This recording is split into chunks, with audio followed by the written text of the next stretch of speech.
Bismillahirrahmanirrahim. Assalamualaikum warahmatullahi wabarakatuh. Ila hadratin Nabil Mustafa Rasulillah Muhammad sallallahu alaihi wasallam wa ala alihi wa azwajihi wa dhurriyyatihi wa ahli baitihi wa jami'i sahabati wa tabi'in at-tabi'in alladhina yattabi'una bi ihsanin ila yaumiddin.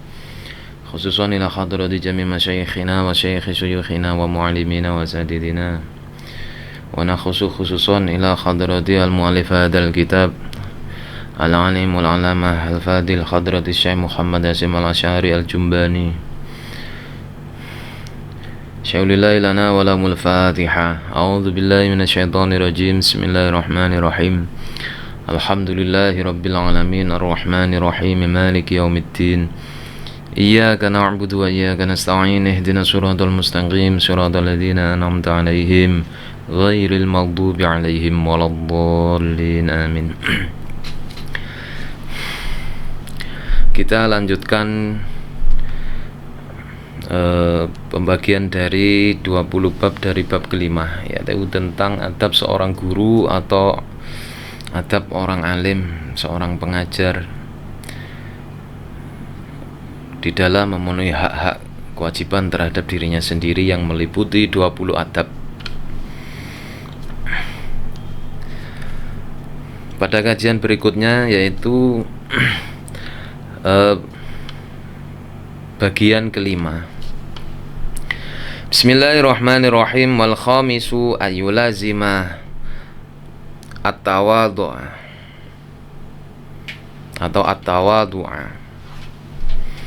Wal khamisu tawi kang kaping 5 iku ayyulazima yen to netepi sapa alim at-tawadhu'a ing tawadhu' andap asor atau rendah hati. Pengertiannya ialah hendaknya bagi seorang alim atau seorang pengajar atau seorang guru hendaknya memiliki sifat tawadhu', yakni sifat rendah hati, atau kalau orang Jawa bilang andap asor, punya unggah-ungguh, punya tata krama kesopan santunan. Perlunya sikap tawadhu bagi seorang pengajar maupun terutama murid semata-mata li ta'zimil ilmi, untuk mengagungkan ilmu. Karena ilmu tanpa dibarengi dengan sifat tawadhu itu mustahil. Ilmu itu akan bisa bermanfaat, sebagaimana air tidak akan bisa mengalir ke tempat yang tinggi. Maka hendaknya seorang pengajar atau seorang pendidik atau seorang guru menghindari sifat-sifat sombong, menghindari sifat ujub, bangga terhadap dirinya sendiri, menghindari sifat angkuh atau takabur. Karena yang menyebabkan iblis terusir dari para hamba setianya Allah Ta'ala karena sifat angkuhnya. Iblis terusir dari cintanya Allah, sebagaimana yang digambarkan oleh Maulana Jalaluddin Ar-Rumi dalam apologi iblisnya itu, bahwa dalam tafsir Jalalain itu disebutkan wa kana minal kafirin, ay wa kana fi ilmillahi minal kafirin. Artinya iblis itu dalam ilmunya Allah itu memang kafir. Pada mulanya iblis, dalam riwayat-riwayat tafsir yang masyhur, dia menjadi khutobanya malaikat, menjadi ahli nasihatnya malaikat. Dalam rentang sekian waktu 80.000 tahun lamanya. Satu riwayat mengatakan bahwa sebelum dia terusir sehingga dinamakan iblis, namanya adalah Azazil. Kalau kita menjumpai nama-nama malaikat dengan imbuhan il di bawahnya, di akhirnya, itu menunjukkan bahwa mereka adalah pembesar-pembesar para malaikat. Ya, sebagaimana diriwayatkan dalam kitab tafsir musnadannya Ibnu Abi Hatim bahwa ilullah itu, imbuhan il itu menunjukkan orang yang memiliki kedudukan tinggi sebagaimana kaum Bani Israel. Maka Azazil karena sifat ujub, karena sifat takabur, ia enggan sujud kepada Adam. Ketika iblis tidak bisa memahami perintah kekasihnya Allah, ketika iblis tidak bisa menanggalkan egoismenya, merasa dirinya lebih baik, ana khairum min khalaqtani min nari wa khalaqtahu min tin, aku engkau ciptakan dari api, sedangkan Adam engkau ciptakan dari tanah. Keengganan iblis untuk sujud ini menandakan bahwa sifat sombongnya, sifat ujubnya, bangga dirinya karena kedudukan. Demikianlah seorang guru atau seorang pembimbing atau seorang pendidik, karena kedudukannya itulah hendaknya dia menghindari sifat-sifat tercela seperti ini. Sedangkan pada diri Nabi Adam, ketawaduan ketika mengakui salah, mengakui kekhilafannya, melanggar perintah Allah. Perlu diketahui bahwa para nabi itu maksum, ya. Para nabi itu terhindar dari salah. Adapun yang dilakukan oleh Nabi Yuna Adam alaihissalam sehingga terusir dari surga, bukanlah merupakan kesalahan yang itu termasuk kemaksiatan, karena para nabi itu terjaga dari melakukan hal-hal yang demikian. Tapi hikmahnya banyak. Setidaknya ketika Nabi Adam diturunkan dari surga oleh Allah, hikmahnya ada agar di dunia terjadi tanasul. Di dunia itu agar Adam bisa beranak pinak, bisa menurunkan keturunan-keturunannya. Maka ketika Nabi Adam terusir dari surga, dengan kerendahan hatinya mengakui kesalahannya, mengakui kekhilafannya, sehingga Allah memberi ampunan kepada Nabi Adam. Inilah yang hendak disampaikan oleh mu'alif Hadratus Syekh Muhammad Hasyim Asy'ari, bahwa hendaknya bagi seorang pengajar yang memiliki kedudukan dalam pandangan murid, atau seorang guru yang memiliki reputasi di lingkungan sekitarnya, hendaknya selalu dihiasi dengan perilaku-perilaku yang terpuji, terutama dalam hal ketawaduan. Karena apabila jiwa seorang pendidik itu telah muncul sifat-sifat kerendah hatian, ketawaduan, atau sifat-sifat terpuji lainnya, maka orang akan mudah terpikat. Makanya dalam satu hadis riwayat Al-Hakim dalam kitab Al-Mustadraknya itu dikatakan bahwa Rasulullah pernah bersabda, sekali-kali kamu tidak akan bisa menarik simpati orang-orang itu dengan harta bendamu, tapi mereka akan terpikat, tertarik olehmu karena akhlak-akhlak muliamu. Karena orang yang terpikat dengan harta tidak akan bisa bertahan lama. Kekagumannya tidak murni, kekagumannya tidak tulus, karena ada tendensi-tendensi yang diinginkan. Akan tetapi apabila keterikatan atau ketertarikan seseorang itu kepada seseorang yang lainnya karena akhlak, didasari karena akhlak terpuji, maka itu akan bertahan lama, bahkan sampai ketika orang itu tiada sekalipun, dia akan tetap dihormati, keluarganya akan tetap dimuliakan.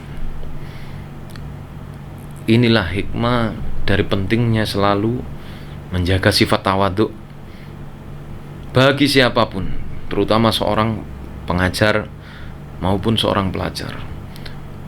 Tawadhu itu sendiri digunakan untuk li ta'zimil ilmi, yaitu untuk mengagungkan ilmu.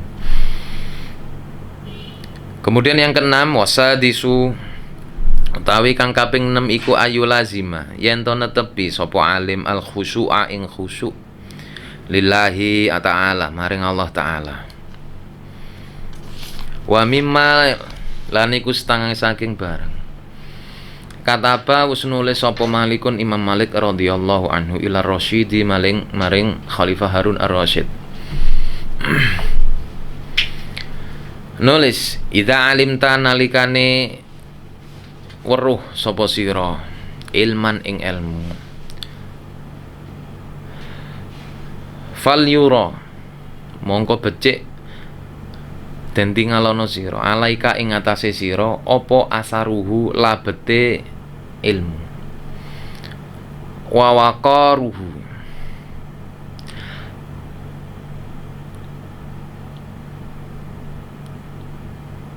lan wibawane ilmu wasakinatuhu lan antenge ilmu wahilmuhu lan arise ilmu liqauli sallallahu alaihi wasallam krana dawuh Allah liqauli sallallahu alaihi wasallam krana dawuh Kanjeng Nabi sallallahu alaihi wasallam al ulama'u utawi ulama iku warasatul anbiya'i pira-pira pewarise para nabi. Wa qala lan dawuh sapa Umar radhiyallahu anhu ta'allamu belajar sira kabeh al ilma ing ilmu wa ta'allamu lan belajar sapa sira mahu ing sertane ilmu as-sakinata ing anteng wal waqara lan wibawa. Wa qala lan wis dawuh sapa ba'du salafi setengah saking ulama salaf hakun iku hakun hak alal alimi ngatasi wong alim ayatawadha utawi yen to tawadhu sapa alim lillahi maring Allah fi sirrihi ing dalam tingkah sirine alim wa ala niyatihi lan tingkah ngedenge alim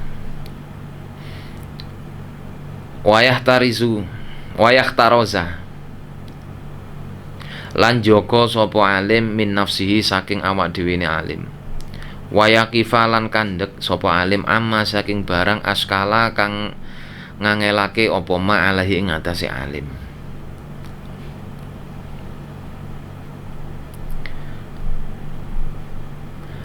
Wa mimma lan iku setengah saking barang kataba nulis sapa Malikun Imam Malik radhiyallahu an ila Rasyidi maling Khalifah Harun Ar-Rasyid nulis idza alimta nalikane weruh sapa sira ilman ing ilmu fal yura mongko becik ningali alaika ing atase sira apa asaruhu labete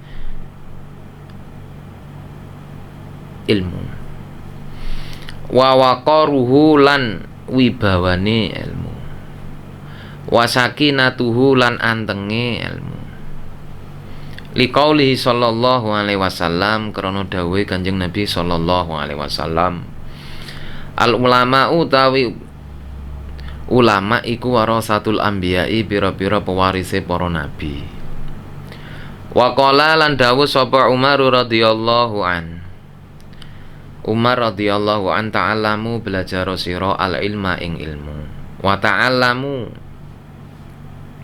lan belajar sapa sira mau khali sertane ilmu as-sakinata ing anteng wal waqara lan wibawa wa qala lan dawuh sapa ba'du salafi setengah saking ulama salaf iku hakun bener alal alimi ing atase wong alim apa ayat tawadhu'a yen to tawadhu sapa alim lillahi taala maring Allah taala fi sirrihi ing dalam tingkah sirine alim wa ala niyatihi lan ngedenge alim wa yahtariza lan yen to njaga sapa alim min nafsi saking awak dhewe ne alim Wa yaqifalan kandhek sapa alim amma saking barang askala kang ngelake apa ma alehi ngatasi alim.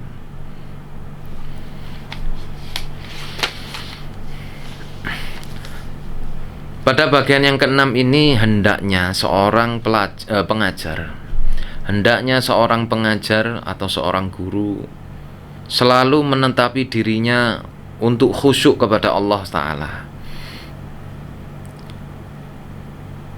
Khusyuk setengah dari pada keterangan tentang khusyuk telah diriwayatkan bahwa Imam Malik bin Anas radhiyallahu an, pendiri mazhab Maliki, mengirim surat kepada Khalifah Harun ar-Rasyid.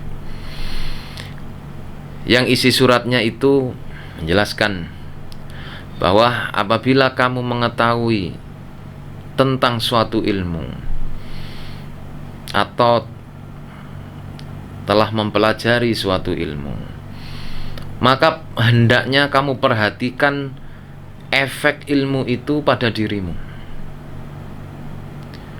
dan kewibawaan ilmu itu dalam dirimu dan ketenangan ilmu itu dalam dirimu dan penjagaan ilmu itu pada dirimu. Karena Rasulullah SAW telah bersabda bahwa para ulama itu merupakan pewaris para nabi. Dan diperkuat lagi, Sayyidina Umar radhiyallahu an mengatakan, belajarlah ilmu dan belajarlah kamu tentang ketenangan, tentang kewibawaan ilmu. Dan juga telah dikatakan oleh sebagian ulama salaf bahwa seorang alim itu memang harus benar-benar memiliki sifat tawadhu. Seorang alim itu harus benar-benar mencerminkan sifat tawadhu, baik dalam keadaan ia seorang diri ataupun di keramaian. Dan hendaknya orang alim itu menjaga dirinya dari perbuatan-perbuatan tercela dan mengabaikan hal-hal yang membuatnya ragu-ragu atau iskal, agar ia tidak terjerumus dalam kebimbangan-kebimbangan. Pentingnya khusyuk itu mencerminkan bahwa orang berilmu itu menandakan efek ilmu yang telah dipelajari, haibah atau kewibawaan ilmu yang telah meresap dalam dirinya itu akan membentuk karakter sosok yang khusyuk. Cerminan lahirinya akan menampakkan itu, mencerminkan sosok yang tawadhu, tidak menampakkan kesombongan, tidak menampakkan sifat ujub, selalu menunjukkan sifat kasih sayang kepada sesama, selalu mudah apabila dimintai pertolongan, tidak mempersulit orang lain ketika menanyakan tentang hukum, selalu mengutamakan kemaslahatan bagi orang lain. Inilah efek-efek daripada ilmu yang telah meresap dalam diri seseorang, sehingga cerminan dari resapan ilmu itu akan tampak dalam perilaku-perilaku mulianya. Terlebih lagi bahwa para ulama itu merupakan pewaris para nabi. Artinya para ulama itu mewarisi ilmu-ilmu kenabian, sehingga seseorang tidak akan bisa mendapatkan ilmu-ilmu pengetahuan bagaimana cara menjaga hati dari sifat-sifat tercela, bagaimana cara mengantisipasi sifat-sifat tercela agar tidak terjadi dalam dirinya, bagaimana seseorang itu ketika dirinya telah memperoleh ilmu, sikap yang harus dia lakukan seperti apa, cara memuliakan ilmu yang telah ia pelajari harus bagaimana. Maka tidak bisa tidak seseorang harus belajar kepada para ulama, karena para ulama merupakan pewaris para nabi. Artinya ilmu mereka itu bersanad, bersambung hingga Rasulullah SAW. Maka dalam hal keimanan seperti ini penting sekali agar kita selaku pelajar ataupun selaku pengajar selalu berhati-hati dalam menyampaikan ilmu. Dan termasuk di antara ketawaduan itu adalah mengatakan saya tidak tahu ketika ia memang tidak tahu. Salah satu ketawaduan dan kekhusyuan Imam Malik dalam satu riwayat diceritakan bahwa beliau pernah didatangi oleh seseorang yang datang dari tempat yang sangat jauh. Bahkan diriwayatkan seorang itu ketika ingin menemui Imam Malik, dia menempuh perjalanan berminggu-minggu lamanya. Sebagaimana diceritakan dalam kitab Syiaru A'lamin Nubalanya Syamsuddin Adz-Dzahabi. Ketika orang itu berjumpa dengan Imam Malik, orang itu menanyakan tentang suatu permasalahan yang kalau menurut Imam Malik pertanyaan itu seharusnya bisa dijawab oleh orang-orang selain beliau. Tapi karena orang itu menginginkan jawaban itu keluar dari Imam Malik, keluar dari lesannya Imam Malik, maka Imam Malik mengatakan, aku tidak tahu. Bagi orang itu sesuatu yang aneh, sehingga dia protes, wahai Imam, aku jauh-jauh datang ke sini ingin menanyakan masalah ini, tapi engkau tidak tahu. Betapa kecewanya orang tersebut. Tapi tidak bagi Imam Malik. Ketika ditanya oleh muridnya, kenapa beliau tidak menjawab pertanyaan itu, maka riwayat kesimpulan ringkasnya Imam Malik mengatakan bahwa pertanyaan itu sebenarnya mudah untuk dijawab oleh para ulama yang tinggal di wilayah orang tersebut. Tapi dia menginginkan pertanyaan itu muncul dari aku, karena akan muncul kebanggaan pada dirinya bahwa pertanyaan itu telah berhasil dijawab oleh Imam Malik. Dan hal itu akan menjadikan para ulama di wilayahnya merasa diremehkan. Untuk menjaga itu, maka aku menjawab, aku tidak bisa. Maka aku katakan pada dia, aku tidak bisa. Bukan aku tidak tahu jawabannya, semata menjaga agar aku tidak terlalu dibangga-banggakan oleh orang tersebut. Inilah ta'aduban. Kalau kita perhatikan, inilah adab seorang ahli ilmu. Jadi tidak serta-merta ketika dia tahu jawaban, ketika dilontarkan kepadanya beberapa pertanyaan, dijawab semua, sehingga memberikan kesan pada si penanya bahwa orang ini hebat. Ketika orang itu menyadari dirinya pasti akan disimpulkan seperti itu oleh si penanya, maka itu termasuk bagian dari ujub. Makanya Imam Malik pernah diajukan 10 pertanyaan, tapi oleh beliau dijawab 7 pertanyaan. Yang 3 beliau mengatakan, saya tidak tahu. Padahal beliau tahu jawabannya. Karena semata menjaga diri agar jangan sampai orang itu menganggap beliau orang hebat, agar jangan sampai orang itu menganggap Imam Malik adalah orang hebat. Inilah adab-adab yang telah mendarah daging pada para ulama kita dahulu. Hal seperti itu tidak akan menurunkan derajatnya di sisi Allah. Justru akan semakin menandakan, akan menunjukkan betapa tinggi reputasinya, betapa tahunya, betapa alimnya dia tentang hak-haknya ilmu. Makanya dalam satu hadis, laisa minna man akhabba syuhrah, bukan termasuk golonganku, kata Rasul, bukan termasuk golonganku orang yang menginginkan terkenal. Maka dari cerminan cerita-cerita ini kita bisa memahami betapa hebatnya para ulama dulu dalam memahami konteks suatu hadis. Bukan termasuk golonganku orang yang menginginkan ketenaran. Laisa minna man ahabba syuhrah. Sehingga dalam aplikasi kisah ini dapat kita simpulkan betapa Imam Malik memahami betul. Andaikan beliau bisa menjawab semua pertanyaan, bisa. Akan tetapi karena beliau menjaga diri agar jangan sampai dia dikenal oleh si penanya itu sebagai orang hebat, tujuannya adalah untuk mengikis sifat ujub.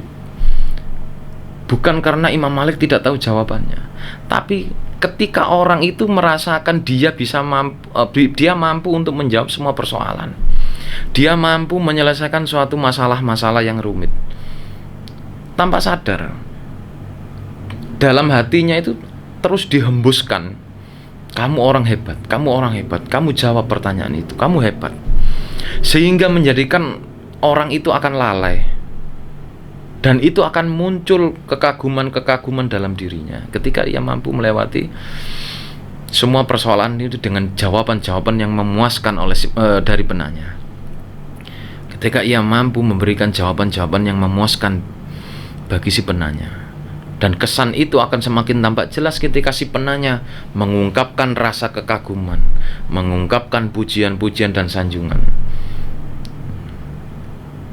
Inilah bahayanya bagi orang alim ketika merasakan ujub dalam dirinya, ketika merasakan kebanggaan, merasakan keakuan dalam dirinya. Dia tidak akan semakin menjadi terhormat dalam pandangan Allah, justru akan semakin diusir, sebagaimana iblis diusir karena merasa lebih baik dan lebih hebat daripada Adam, dan merasa lebih hebat daripada semua malaikat. Maka sifat-sifat inilah, maka sangat bagus sekali mu'alif Hadratus Syekh Muhammad Hasyim Asy'ari menyusun bab ini. Adab-adab yang pertama harus dilakukan adalah muraqabah, merasa selalu diawasi oleh Allah. Kemudian pada tahapan kedua, menanamkan rasa takut kepada Allah, karena dari muraqabah merasa selalu diawasi. Sebagaimana orang kalau selalu dipantau, maka dia akan selalu berhati-hati. Dia akan takut melakukan suatu kesalahan, sehingga itu nanti menjadi konsekuensi bagi dirinya. Dari muraqabah melahirkan khauf. Dari muraqabah melahirkan rasa takut, melahirkan khauf. Dari khauf melahirkan ketenangan batin, sakinah. Dari ketenangan batin melahirkan sifat warok, kehati-hatian dari barang syubhat. Dari sifat kehati-hatian ini muncul perasaan tawadhu, rendah hati, tidak ambisi, tidak keblinger. Makanya mungkin ahli ilmu mungkin bisa menahan diri dari godaan jabatan, godaan harta benda, atau godaan perempuan. Mungkin orang bisa. Tapi ketika dia digoda oleh kemampuannya sendiri, digoda oleh kehebatannya dia sendiri, jarang yang bisa lolos. Karena dari inilah muncul yang namanya berhala. Sebagaimana dalam rubaiyatnya Rumi, bahwa manusia itu mempunyai dua berhala, satu berwujud ular dan satu berwujud naga. Berhala berwujud ular itu merupakan gambaran dari syahwat-syahwat, keinginan-keinginan duniawinya, ambisi-ambisi duniawinya. Sedangkan berhala yang berwujud naga merupakan keakuan. Kalau bukan aku, kalau bukan aku, kalau bukan aku, tidak akan bisa seperti ini. Maka inilah berhala-berhala yang berwujud naga. Mengikis keakuan ini akan sulit apabila tidak dibarengi dengan pelatihan-pelatihan, apabila tidak dibarengi dengan penyucian jiwa, tazkiyatun nafas. Maka bagaimana bisa orang akan bisa wusul ilallah, bisa sampai kepada Allah, sedangkan sifat-sifat tercela selalu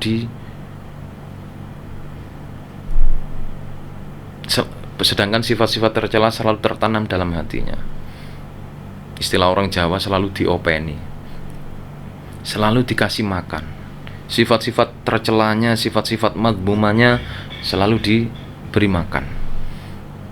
Artinya selalu diberi konsumsi dengan sering dimunculkan di hadapan orang lain. Bahkan termasuk sifat ujub, ketika kita berpikir bahwa kita yang terbaik, meskipun kita tidak sedang di hadapan orang banyak, kita berpikir bahwa saya orang hebat. Andaikan tanpa saya mungkin tidak akan seperti ini. Itu sifat-sifat ujub. maka sifat-sifat ini akan tetap ada pada diri kita selama kita tidak berusaha mencari obat untuk melenyapkan sifat-sifat seperti ini. Atau kalau dalam tahapan tasawuf itu dinamakan takhalli. Sebelum orang itu bisa sampai kepada Allah, maka dia pertama kali harus mengikis sifat-sifat tercelanya terlebih dahulu. Kemudian takhalli, yaitu mengisi dengan sifat-sifat terpuji. Setelah takhalli barulah orang itu akan sampai kepada Allah. Atau dalam ungkapan tasawuf tajalli, Allah akan memberikan nur-nur ketuhanan dalam dirinya.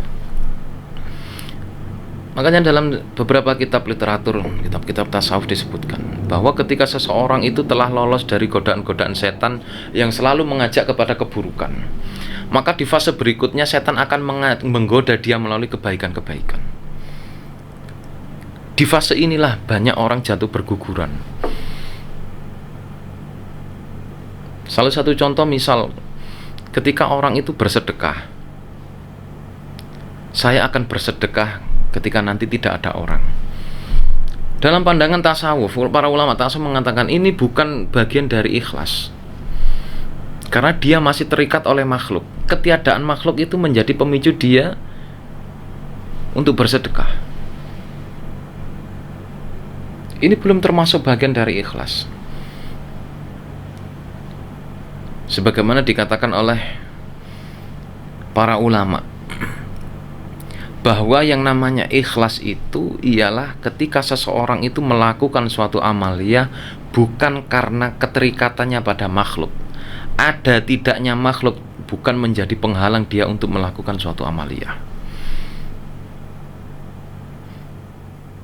Maka pentingnya di sini mengetahui bagaimana cara menyucikan hati, cara membersihkan hati dari sifat-sifat yang kotor, membersihkan hati dari sifat-sifat tercela.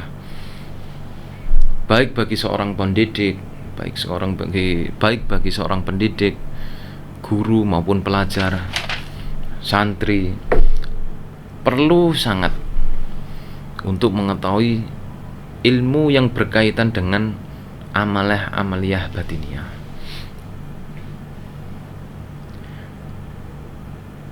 Wasabi'u utawi kang kaping 7 ayyakuna ta'wilihi fi jami amrihi 'ala Allah taala.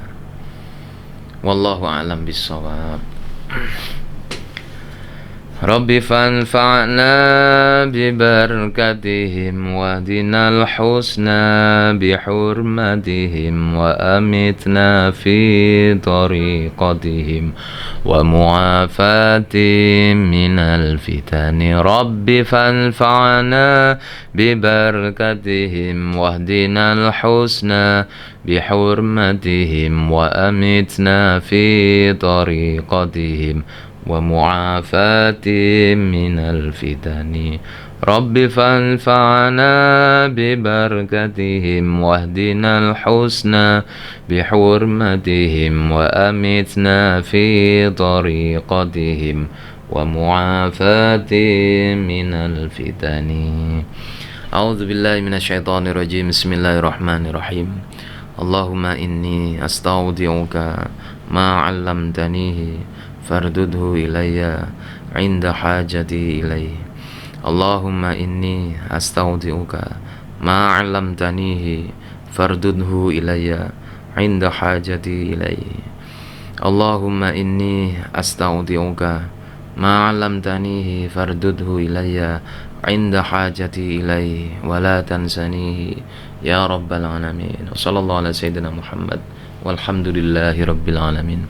Assalamualaikum warahmatullahi wabarakatuh.